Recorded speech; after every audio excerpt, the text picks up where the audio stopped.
It is this one I'm going to Musa yamugamba. Moses told him. Nga bwe tuludde tubagamba. Now we have always told you.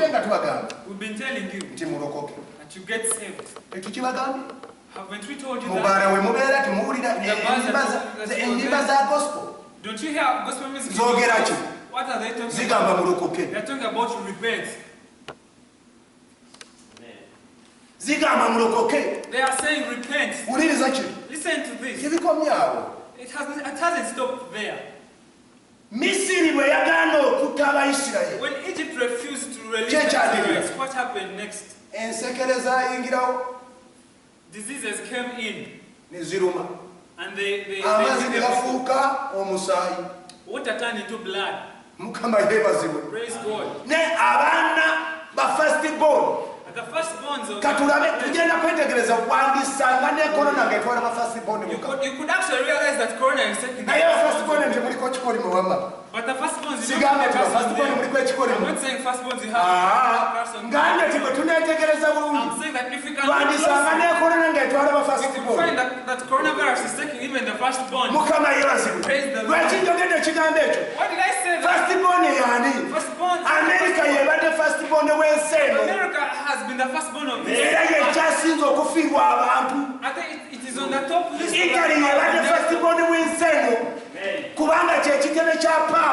Italy has been the firstborn of this. I'm telling you, this the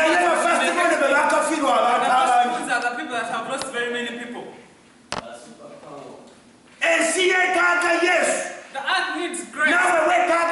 You too, you need God.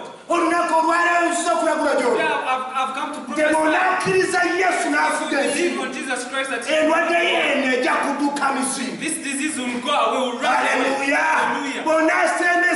If you let me these words I'm telling you, God is going to change your earth. And diseases are going to run for the earth. I'm repeating. Firstborn have lost very many. America has been the firstborn of the earth. Italy has been the firstborn in Christianity. Hallelujah. Hallelujah. Hallelujah. Hallelujah. But now, this is showing what happened in the country. If the firstborns have like that, you believe that this is the hunger that is eating the Africans. Hallelujah. Hallelujah. I want to pray with you. My time is getting done. But this week I'm with you. Follow me on YouTube. Write our Reverend Ben Mugisha. You will see all the videos you will see. You follow this. Go to Facebook.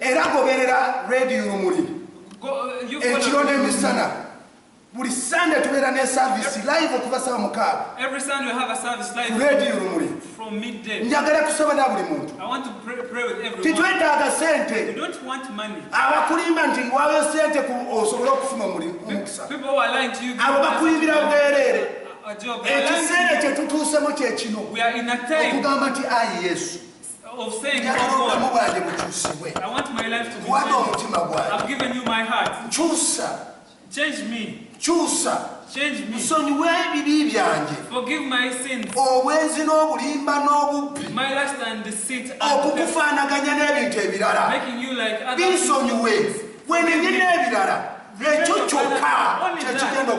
It will change your life. Not believing in Jesus. If you have believed in God, I want you to repeat for me.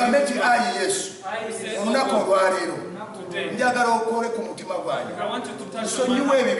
Forgive all my sins. Write my name in the book of life. Save your heart. All the sins that we did. All the things that we did.